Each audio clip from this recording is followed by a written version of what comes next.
पेड़ बूढ़ा ही सही आंगन में लगा रहने दो, फल न सही छांव तो देगा। आने वाले इस कहानी के जरिए हम इन शब्दों के मोल को समझेंगे। एक बूढ़ा व्यक्ति अपने बहू और बेटे के यहाँ शहर रहने गया। उम्र के कारण वह बहुत ही कमजोर हो चुका था। उसके हाथ कांपते थे और दिखाई भी कम देता था। वह एक छोटे से घर में रहते थे।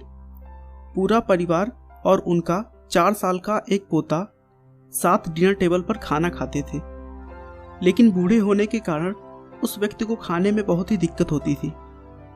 कभी मटर के दाने उसकी चम्मच से निकलकर फर्श पे गिर जाती, तो कभी जूस हाथ से छलककर मेज पे गिर जाता। बहू और बेटे 1-2 दिन ये सब सहन करते रहे, पर अब उन्हें अपने पिता की इस आदत पर चिढ़ होने लगी थी। उस वृद्ध के लड़के ने कहा, हमें इनका कुछ करना ही पड़ेगा।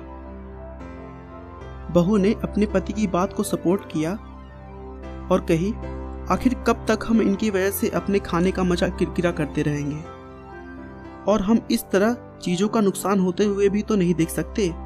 इन कांच के बर्तनों के पैसे लगते हैं। अगले दिन जब खाने का वक्त हुआ तो बेटे ने एक पुरानी मेज को कमरे के कोने में लगा दिया और अपने पिताजी से बोला कि वो वहीं अकेले बैठकर अपना भोजन कर लिया करेंगे। यहां तक कि उनके खाने के बर्तनों की जगह उन्हें एक लकड़ी का कटोरा दे दिया, जिससे कि अब और बर्तन ना टूट सके। बाकी लोग पहले की तरह ही आराम से बैठकर डाइनिंग टेबल पर खाना खाते और कभी कभार उस बुजुर्ग की तरफ देखते तो उनकी आंखों में आंसू दिखाई देते थे। यह देखकर भी बहू और बेटे का मन नहीं पिघलता। वो हमेशा उनसे चिढ़े रहते थे। उनकी छोटी सी छोटी गलती पर ढेरों बातें सुना देते। वहां बैठा बालक भी यह सब बड़े ध्यान से देखता रहता और अपने में मस्त रहता था। एक रात खाने से पहले उस छोटे बालक को उसके माता पिता ने जमीन पर बैठकर कुछ करते हुए देखा और पूछा कि तुम क्या कर रहे हो बेटा? बच्चे ने बड़े मासूमियत के साथ उत्तर दिया, अरे मैं तो आप लोगों के लिए लकड़ी का कटोरा बना रहा हूं, ताकि जब मैं बड़ा हो जाऊं तो आप लोग इसमें खाना खा सके। और वह पुनः अपने काम में लग गया। माता पिता एक दूसरे का मुंह निहारते रह गए।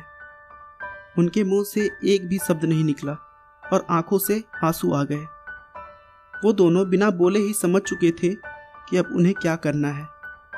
उस रात को वो अपने बूढ़े पिता को वापस डिनर टेबल पर ले आए और कभी भी उनके साथ अभद्र व्यवहार नहीं किया। इसीलिए कभी भी अपने पेरेंट्स के साथ ऐसा व्यवहार ना करें कि कल को आपकी संतान भी आपके लिए लकड़ी का कटोरा तैयार करने लगे। आपका बहुमूल्य समय देने के लिए बहुत बहुत धन्यवाद।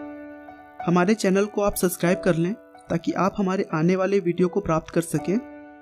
आपको यह कहानी कैसी लगी हमें कमेंट करके ज़रूर बताएं। धन्यवाद।